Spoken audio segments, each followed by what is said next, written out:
Mes chers compatriotes, je vous parle ce soir, nous sommes le 27 juillet 2023. Je voudrais faire un petit point sur la situation de Macron sur la scène internationale, qui ne cesse en fait de s'aggraver et l'image de la France est désormais au plus bas, sans doute, depuis des décennies. Je pense que jamais depuis la Seconde Guerre mondiale, la France n'est tombée à un tel niveau de mépris généralisé du monde entier. J'en veux pour preuve cette affaire absolument ahurissante sur laquelle les médias français, comme d'habitude, ont été d'une discrétion de violette dès qu'il s'agit d'expliquer aux Français l'abjection du quinquennat Macron. C'est l'affaire des BRICS. Vous savez que Macron a fait sortir d'un chapeau, il y a une quinzaine de jours, l'information selon laquelle, c'est sorti de l'Élysée, selon laquelle il souhaitait être invité au sommet des BRICS, donc Brésil, Russie, Inde, Chine et Afrique du Sud, qui est en train de damer le pion à l'Occident. J'ai déjà eu l'occasion maintes fois d'en parler.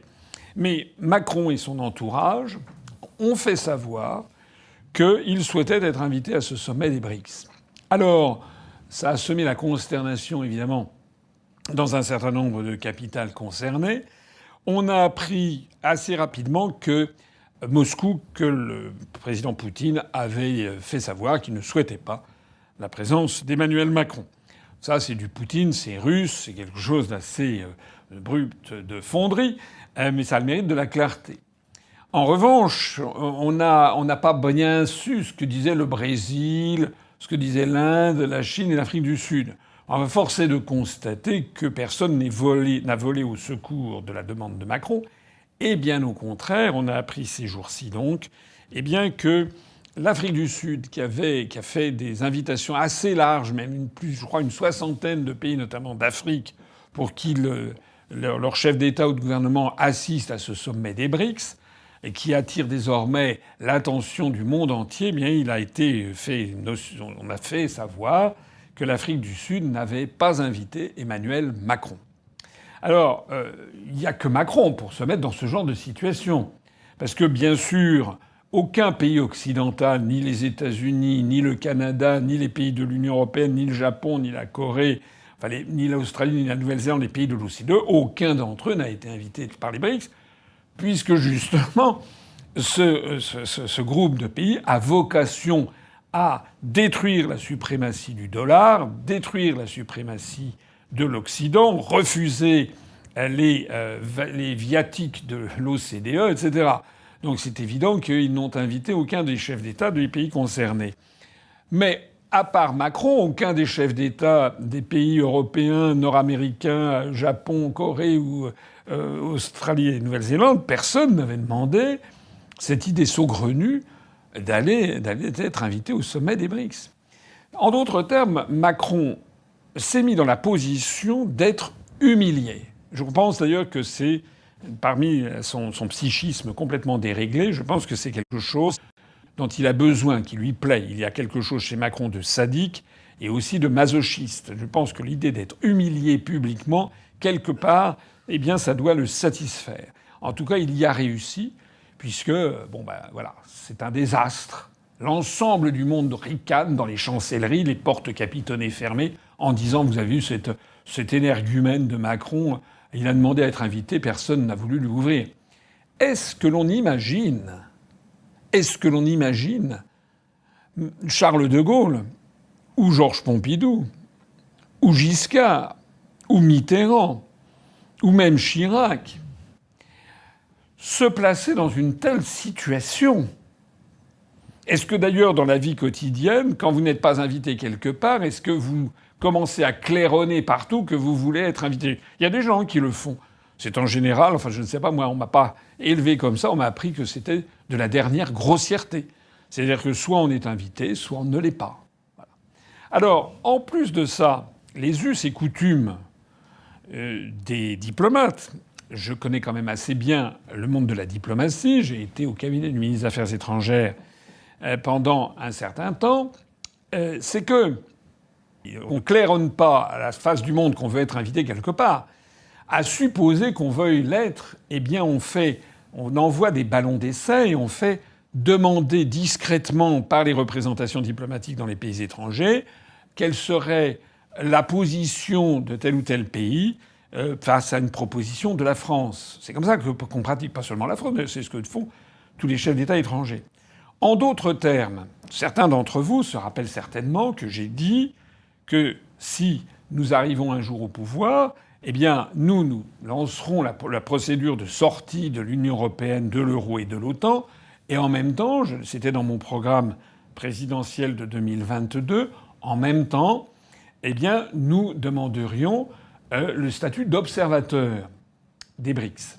Mais d'abord, la situation serait entièrement modifiée, puisque justement, il n'y aurait plus Macron à l'Élysée, mais j'y serais, et que le monde entier se rendrait compte que d'un seul coup, un bouleversement géopolitique, politique, majeur est en train de se produire en France, qui est à l'origine souvent des grands bouleversements politiques en Europe, d'ailleurs, depuis la Révolution française et même avant.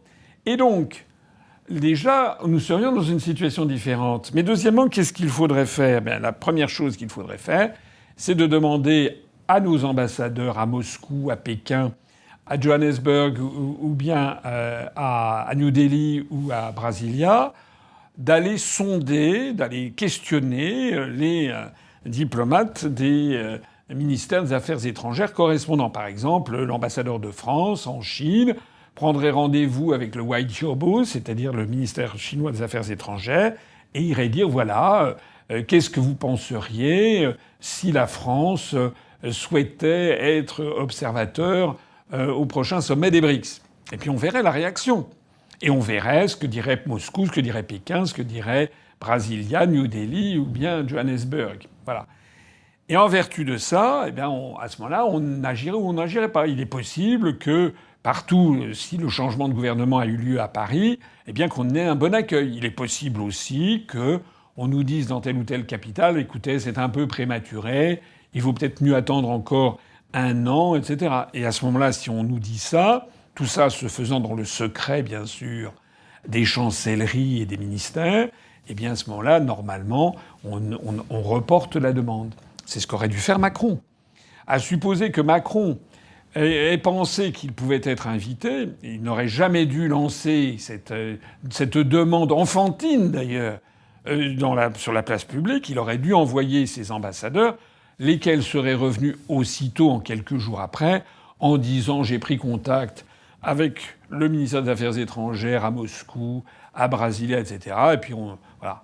Ils auraient dit en termes diplomatiques, par des télégrammes diplomatiques, que c'est très prématuré, que l'accueil n'a pas été favorable, que les autorités de résidence n'ont pas souhaité donner la moindre espoir. Voilà. Et ça serait resté en mode mineur. Ça serait resté dans la confidentialité des ministères. Alors, si je raconte tout ça, c'est pas seulement parce que Macron s'est en fait ramassé un vent, enfin, une gifle diplomatique quand on a appris que personne ne voulait l'inviter, mais c'est aussi, ça témoigne quand même de la profonde incompétence, pour pas dire de la crétinerie avancée.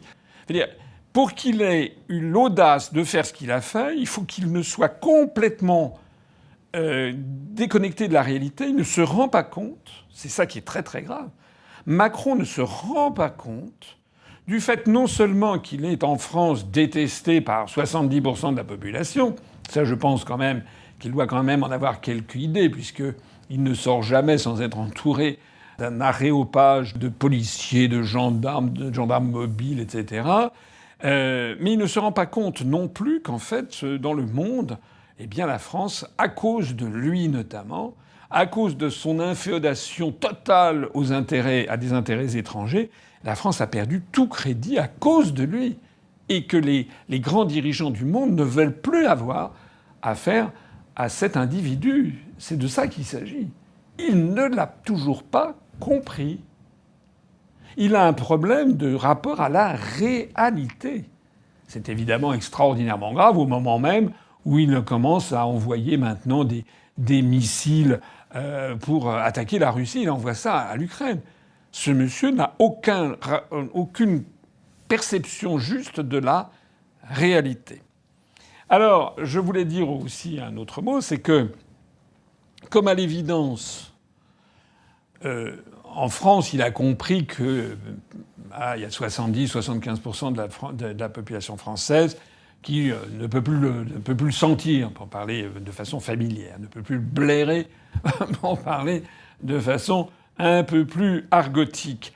Donc il essaye de faire, d'aller à l'étranger. Mais encore faut-il qu'il trouve des pays qui le reçoivent. Et encore faut-il qu'il aille dans des pays qui ne sont pas interdits par l'oncle Sam. Donc ça fait quand même de plus en plus de pays qui refusent. Je rappelle quand même que son voyage récent en Afrique a été quand même très très très mauvais. La façon dont il s'est fait recevoir par le président du Congo, de la République démocratique du Congo, le président Tshisekedi, c'était quand même à la limite de l'insulte. La difficulté de Macron, c'est qu'il ne peut plus vraiment aller nulle part, dans des grands pays en tout cas, parce qu'il n'y est pas très bien reçu, tout simplement, ou parce qu'on fait savoir que c'est inopportun. Le voyage en Algérie a été un désastre. D'ailleurs, depuis son voyage en Algérie, on ne cesse que d'avoir des rebuffades venant d'Alger et destinées contre la France. Alors, il fait quoi, Macron ? Il fait un petit peu... on a l'impression de François Hollande en fin de mandat. Je ne sais pas si vous vous rappelez, mais François Hollande, à la fin 2016, début 2017, il savait que c'était terminé. Il avait compris que l'oligarchie qui dirige la France avait décidé que le prochain président de la République, ce serait Macron, parce que Hollande n'est quand même pas complètement débile. Ou alors il avait eu des appels téléphoniques en lui disant « Bon, cette fois-ci, c'est terminé pour vous ». Et donc, il s'est mis en roue libre pendant les derniers mois de son quinquennat. Donc, je rappelle que François Hollande est allé notamment en Amérique du Sud, il est allé en Colombie, je crois, il me semble en Équateur, voilà, pour rien en fait. Il a dépensé des tonnes de kérosène avec son avion spécial. Il est allé serrer la main de présidents qui l'ont reçu, qui n'en avaient rien à faire parce qu'il savait que quelques semaines après, il ne serait plus rien. Donc il a fait du tourisme en définitive. Eh bien, c'est malheureusement ce que fait Macron. Alors en ce moment, il collectionne les perles puisqu'il est allé en Mongolie. Alors, j'ai beaucoup de respect pour tous les peuples du monde. Moi, j'adore les pays étrangers. Et je ne trouve pas anormal, par principe, qu'un président de la République française se rende en Mongolie. C'était la première fois. Sauf que là, ça n'est pas voulu, c'est quasiment subi. C'est parce que où est-ce qu'il peut encore être reçu par des pays assez pauvres, où il fait encore très éloigné, qui ne connaissent pas très bien la situation en France, et où il fait encore un petit peu illusion, et qui imaginent peut-être qu'ils vont pouvoir gratter quelques sous à la France, alors que nous sommes un pays complètement désargenté. Donc il est allé en Mongolie. Je rappelle que le commerce extérieur de la Mongolie avec la France, ça doit compter pour 0,001% de nos exportations. Ça doit être à peu près de ce niveau-là, c'est-à-dire absolument rien. Et quand je dis ça, ça n'est pas encore une fois par mépris ou par volonté de minimiser l'intérêt de la Mongolie, mais c'est un fait. C'est un fait que son voyage, en fait, ne sert pas à grand-chose. Voilà, il promet. Alors ensuite, là, il s'est rendu en Nouvelle-Calédonie. Ça, c'est important, parce que nos territoires d'outre-mer du Pacifique méritent une très grande attention de Paris. Donc ça, c'est assez justifié qu'il se rende en Nouvelle-Calédonie, en Polynésie française. Il a fait un détour par le Vanuatu. Bon, à la limite, pourquoi pas, ce sont les anciennes Nouvelles-Hébrides, c'est-à-dire ces îles peu peuplées, mais qui avaient fait l'objet d'un partage sans précédent historique d'ailleurs, assez étonnant, entre la France et le Royaume-Uni. C'était, je crois, à la fin du XIXe siècle, où donc il y avait un haut représentant de la République française et un haut représentant de Sa Majesté britannique, qui étaient les puissances coloniales tutélaires. Et donc c'est ce qu'on appelait un condominium, le condominium franco-britannique des Nouvelles-Hébrides. Indépendant en 1980, qui a pris ce nom de Vanuatu. Moi, j'y suis allé il y a assez longtemps. Je crois que ça veut dire dur, fort comme un gros caillou. C'est un peu Vanua, c'est la terre. Hein. Fénois, Vanua, dans tout cet univers, c'est le sol, la terre nourricière. Il y a encore des Français. Il y a des Français installés. Il y a quelques milliers de Français qui vivent notamment dans la capitale, Port-Vila. Mais c'est un tout petit pays, tout à fait enchanteur, mais qui... Alors, à la limite qu'il y soit allé depuis par un coup d'avion depuis la Nouvelle-Calédonie, pourquoi pas? Il aurait pu en profiter, à mon avis, plutôt pour aller à Wallis et Futuna, qui est un territoire français d'outre-mer. Je crois qu'il n'y est pas allé. Mais enfin bref, ça peut encore se justifier. Mais alors, à son retour, eh bien, on apprend que Macron se rend au Sri Lanka. Alors, j'aime bien le Sri Lanka, j'y suis allé, j'ai fait une vidéo avec Paul-Marie Couteau, que vous avez peut-être vu, sur notamment les chefs d'État que j'ai pu rencontrer au cours de ma carrière, notamment lorsque j'étais conseiller auprès du ministre des Affaires étrangères sur l'Asie, l'Océanie, l'Amérique latine et les questions économiques. Et donc je raconte notamment dans cette vidéo comment j'ai été amené à faire antichambre contre mon gré à la présidente du Sri Lanka, Madame Chandrika Bandaranaike Kumaratunga, qui était à l'époque la présidente du Sri Lanka. Donc on est dans les années 1996. Mais ça reste un petit pays qui n'a pas de lien avec la France, n'a pas de lien traditionnel. Il a des liens traditionnels avec le Royaume-Uni, c'est l'ancienne Ceylan. C'est des liens également un peu plus lointains avec les Pays-Bas, des liens encore plus lointains avec le Portugal, puisque ce sont les différentes puissances coloniales qui se sont succédées. Mais avec la France, il se trouve qu'on n'a jamais eu de lien très grand avec le Sri Lanka. Encore une fois, je ne suis pas hostile, mais ça aurait pu s'inscrire si, par exemple, il y avait eu un tour du sous-continent indien. Il fallait aller d'abord en Inde et puis éventuellement au Bangladesh ou au Pakistan, qui sont des pays beaucoup, beaucoup plus importants du point de vue économique et du point de vue en termes de population, et éventuellement au Sri Lanka. D'ailleurs, de façon plus générale, M. Macron se vante d'être le premier président de la République française à aller en Mongolie ou aller au Sri Lanka. On peut encore lui en trouver. Hein. Il pourrait être le premier président de la République française à se rendre à Belize, l'ancien Honduras britannique, indépendant depuis les années 1977, je crois. Il pourrait se rendre, aller faire un saut au royaume de Tonga, dont la capitale célèbre est Nuku'alofa. Il pourrait aussi aller dans la République de Kiribati, ou bien à Tuvalu, Niue, enfin des micro-États. Il peut le faire, il serait le premier. Enfin, tout ça n'est pas raisonnable. Un vrai chef d'État français qui voudrait vraiment défendre les intérêts de la France irait dans des pays très importants dont nous sommes bannis par l'oncle Sam. Par exemple, l'Iran.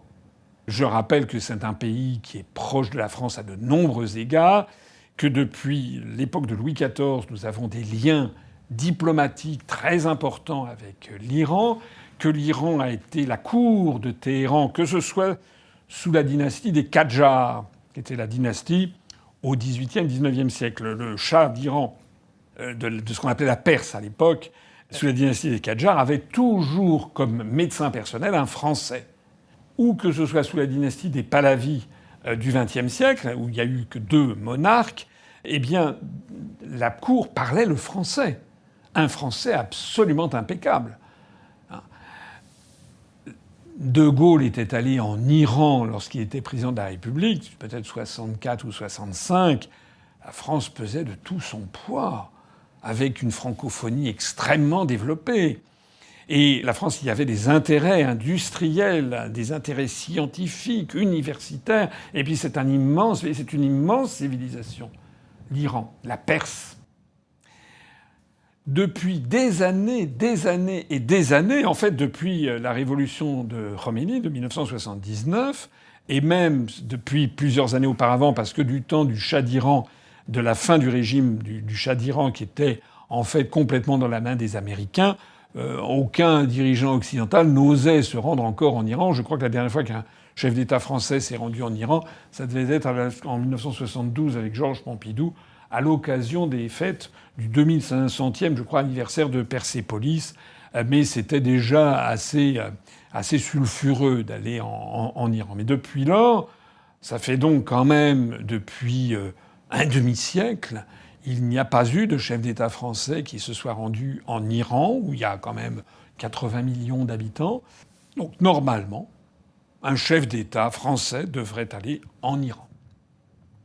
Et si ça ne plaît pas à Washington ou tel autre pays allié de Washington, eh bien, c'est pareil. On y va quand même. Même si nous ne sommes pas forcément d'accord sur des tas de choses, la France doit avoir des relations avec l'Iran. C'est pas la seule. Et la France doit avoir des relations aussi avec la Syrie. Je rappelle qu'à cause de Macron complètement aligné sur les États-Unis d'Amérique, nous avons maintenant perdu pied en Syrie. Nous avons fermé notre ambassade à Damas, alors qu'on a encore une ambassade à Téhéran. Nous avons fermé notre ambassade à Damas au moment où les États-Unis ont décidé, dans le cadre de reformatage du nouveau Moyen-Orient décidé par les cercles néoconservateurs américains, eh bien, donc, l'Occident, les États-Unis, l'OTAN, a décidé de déstabiliser, de chasser Bachar al-Assad de la présidence de la République syrienne. Avec un narratif assez comparable à ce que l'on a avec l'affaire ukrainienne et russe, c'est-à-dire un narratif qui sert les intérêts de l'OTAN, qui travestit la réalité. Donc on a eu le changement de gouvernement avec les révolutions du Maïdan en 2014 à Kiev, piloté par les néoconservateurs américains, mais aussi, eh bien, c'était ce qu'ils voulaient faire en Syrie. Et puis ça s'est pas passé comme c'était prévu. Voilà. La France, malheureusement, a suivi aveuglément Washington. Nous avons fermé notre ambassade à Damas. Nous avons coupé des liens avec ce pays, la Syrie, avec lequel nous avons des liens très étroits depuis François Ier. Depuis François Ier, il avait obtenu ce qu'on appelait les échelles du Levant, grâce à son entente avec Soliman le Magnifique, qui était le Grand Turc. Je renvoie à ma conférence sur l'histoire de France. Et donc, la Syrie, comme le Liban, mais la Syrie était un pays qui avait été placé sous protectorat français après la Première Guerre mondiale, et c'est un pays où un très grand nombre de Syriens parlaient et parlent encore un peu le français. Pays où, là aussi, Charles de Gaulle s'est rendu, notamment pendant la Seconde Guerre mondiale, mais aussi ensuite. Charles de Gaulle s'était rendu, je crois, en mars 1946, 2 mois après avoir quitté le pouvoir. Il était allé voir justement un tour de tous les grands chefs syriens. Malheureusement, nous sommes en train de perdre pied en Syrie. Macron a cru, comme tous les imbéciles des européistes, qu'à partir du moment où les États-Unis arrivaient, il fallait se mettre derrière eux parce qu'ils gagneraient. Ils ont tout simplement oublié de regarder la réalité. La réalité, c'est que les États-Unis, presque tout le temps, depuis 1945, ont perdu les guerres qu'ils ont entamées. Ils ont été battus un peu partout, en définitive. Battus au Vietnam, battus au Cambodge, battus au Laos, battus en Afghanistan. Voilà, ils sont battus partout, en fait. Et donc, bien là, en Syrie, ils ont été chassés de l'Iran. Et en Syrie, leur coup d'État, leur volonté d'avoir un régime à leur botte n'a pas marché. Voilà. Le résultat des courses, c'est que maintenant, une dizaine d'années après le lancement des opérations de déstabilisation du régime de Bachar al-Assad, eh bien, la Syrie, aidée par la Russie, a réussi à vaincre Daesh, puisque l'État islamique de Daesh, et ça, il faudrait vraiment que les Français le comprennent, l'État islamique de Daesh a été subventionné, financé, armé par les États-Unis d'Amérique et notamment par l'intermédiaire de l'Arabie saoudite. J'ai déjà eu l'occasion de le dire, je l'avais dit d'ailleurs à Macron pendant la campagne présidentielle en 2017, certains d'entre vous se le rappellent. Pour mettre également un terme à toute complaisance avec l'Émirat du Qatar ou avec l'Arabie saoudite, qui sont, on le sait, parmi les principaux pourvoyeurs financiers et d'armes du terrorisme islamiste. J'aimerais d'ailleurs que M. Macron nous dise ce qu'il en pense. Je suis d'accord avec vous sur ce dernier point. Ah, vous êtes toujours d'accord avec tout le monde? Non, ça n'est pas vrai. Ça, Monsieur Poutou. Donc, il faut bien comprendre que Daesh, l'État islamique dont on ne parle plus, qui a été éradiqué, il a été éradiqué grâce à qui? Grâce à la Russie. Merci, Monsieur Poutine. C'est bien la Russie qui a débarrassé la Syrie de Daesh. Mais les États-Unis sont encore présents en Syrie et ils se livrent au nord-est du pays à un pillage en règle des ressources, notamment agricoles, des ressources en hydrocarbures de la Syrie qu'ils volent tous les jours, tout simplement, au nez et à la barbe des autorités de Damas et au vu et au su du monde entier. Alors tout ceci a mené à quoi? Au fait que la Syrie a été réintégrée récemment dans la Ligue arabe, que la Syrie est très, très liée désormais avec la Russie, que l'apprentissage du français désormais cède la place à l'apprentissage du russe, Et que récemment, très récemment, il y a eu des missions commerciales occidentales, notamment des Allemands, qui sont allés en Syrie pour reprendre des contacts. Nous, en France, rien. Macron est en train de détruire tout ce qui a été tissé depuis 5 siècles par la France en Syrie. Voilà. Alors, par exemple, plutôt que d'aller au Sri Lanka ou en Mongolie, eh bien, Macron devrait aller en Syrie. Voilà. Bon, je vais arrêter ici le panorama de tout ce que Macron aurait dû faire et n'a pas fait. Sachant tout ça, je pense que les Français doivent, en conscience, lorsqu'ils mettent un bulletin dans l'urne, que ce soit aux prochaines élections européennes, mais ultérieurement, choisir le dirigeant qui connaît les dossiers et qui sait comment défendre les intérêts de la France. Si moi j'avais été élu à l'Élysée, eh bien je peux vous dire que je ne suis pas du tout certain que je serais allé en Mongolie. Je le regrette, c'est un très beau pays, mais je n'y serais sans doute pas allé. En revanche, j'aurais donné la priorité, outre tout le reste.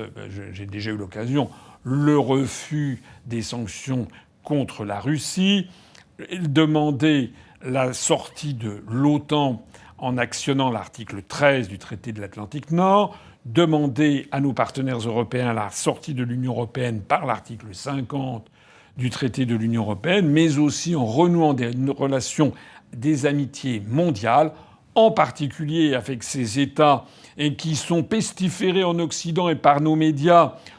Bien sûr, je ne dis pas que le régime de Téhéran ou le régime de Damas soient des modèles de démocratie, ça on est bien d'accord. Bon. Mais enfin, c'est bon. Il y a bien d'autres régimes dans le monde qui ne sont pas des modèles de démocratie, à commencer par l'Arabie saoudite, le Qatar, etc., ou l'Ukraine, et là où il est en revanche de très bon ton de se présenter. Donc moi, j'aurais été élu, eh bien j'aurais renoué des relations, évidemment des relations diplomatiques avec la Syrie, et puis je serais allé en Syrie, je serais allé en Iran, je serais allé à Caracas, je serais allé dans un certain... et puis bien d'autres pays du monde, bien sûr. Je serais même allé aux États-Unis d'Amérique en espérant qu'ils bientôt se débarrasseront du gang Biden, qui est corrompu jusqu'à l'os et qui est un gang à la fois mafieux et criminel. J'espère, moi je ne suis pas anti-américain viscéral et par principe, j'espère que les États-Unis vont pouvoir, dans les années qui viennent, se débarrasser de ce parti démocrate qui est devenu une espèce de gangrène généralisée du monde occidental. Et dès que vous commencez à soulever un certain nombre d'affaires épouvantables, comme l'affaire Jeffrey Epstein, par exemple, pour ne pas la citer, ou l'affaire du laptop d'Hunter Biden ou de l'entourage de Biden, vous découvrez en fait des horreurs. Voilà. Il n'en demeure pas moins que nous devons continuer à nous battre et à défendre l'honneur de la France, de la République française et sa réputation dans le monde.